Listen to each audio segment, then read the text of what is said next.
1 Samuel 26. And the Ziphites came unto Saul to Gibeah, saying, Doth not David hide himself in the hill of Hachilah, which is before Jeshimon? Then Saul arose and went down to the wilderness of Ziph, having 3,000 chosen men of Israel with him, to seek David in the wilderness of Ziph. And Saul pitched in the hill of Hachilah, which is before Jeshimon, by the way, but David abode in the wilderness. And he saw that Saul came after him into the wilderness. David therefore sent out spies, and understood that Saul was come in very deed. And David arose and came to the place where Saul had pitched. And David beheld the place where Saul lay, and Abner the son of Ner, the captain of his host. And Saul lay in the trench, and the people pitched round about him. Then answered David and said to Ahimelech the Hittite, and to Abishai the son of Zeruiah, brother of Joab, saying, Who will go down with me to Saul to the camp? And Abishai said, I will go down with thee. So David and Abishai came to the people by night, and behold, Saul lay sleeping within the trench, and his spear stuck in the ground at his bolster. But Abner and the people lay round about him.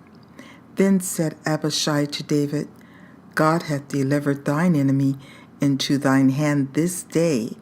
Now therefore let me smite him, I pray thee, with the spear, even to the earth at once, and I will not smite him the second time. And David said to Abishai, Destroy him not, for who can stretch forth his hand against the Lord's anointed, and be guiltless? David said furthermore, As the Lord liveth, the Lord shall smite him, or his day shall come to die, or he shall descend into battle and perish. The Lord forbid that I should stretch forth mine hand against the Lord's anointed. But I pray thee, take thou now the spear that is at his bolster, and the cruse of water, and let us go. So David took the spear and the cruse of water from Saul's bolster, and they gat them away, and no man saw it, nor knew it, neither awaked, for they were all asleep, because a deep sleep from the Lord was fallen upon them. Then David went over to the other side, and stood on the top of an hill afar off, a great space being between them. And David cried to the people and to Abner the son of Ner, saying, Answerest thou not, Abner?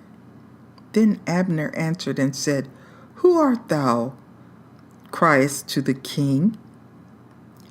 And David said to Abner, Art not thou a valiant man? And who is like to thee in Israel? Wherefore then hast thou not kept thy lord, the king? For there came one of the people in to destroy the king, thy lord. This thing is not good that thou hast done.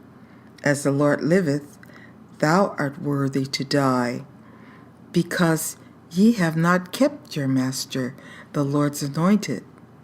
And now see where the king's spear is, and the cruse of water that was at his bolster. And Saul knew David's voice, and said, Is this thy voice, my son David?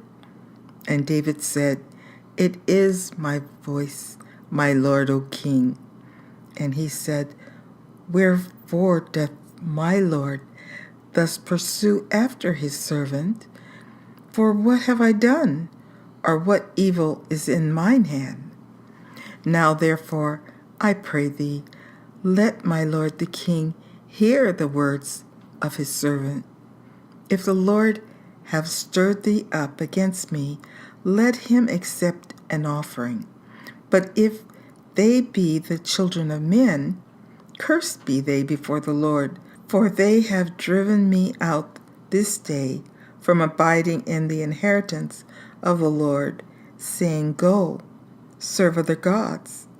Now therefore, let not my blood fall to the earth before the face of the Lord, for the king of Israel is come out to seek a flea, as when one doth hunt a partridge in the mountains.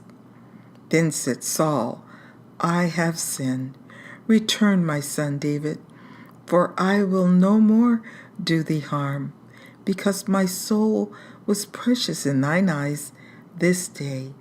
Behold, I have played the fool, and have erred exceedingly. And David answered and said, Behold, the king's spear, and let one of the young men come over and fetch it. The Lord rendered to every man his righteousness and his faithfulness. For the Lord delivered thee into my hand today. But I will not stretch forth mine hand against the Lord's anointed. And behold, as thy life was much set by this day in mine eyes, so let my life be much set by in the eyes of the Lord, and let him deliver me out of all tribulation. Then Saul said to David, Blessed be thou, my son David.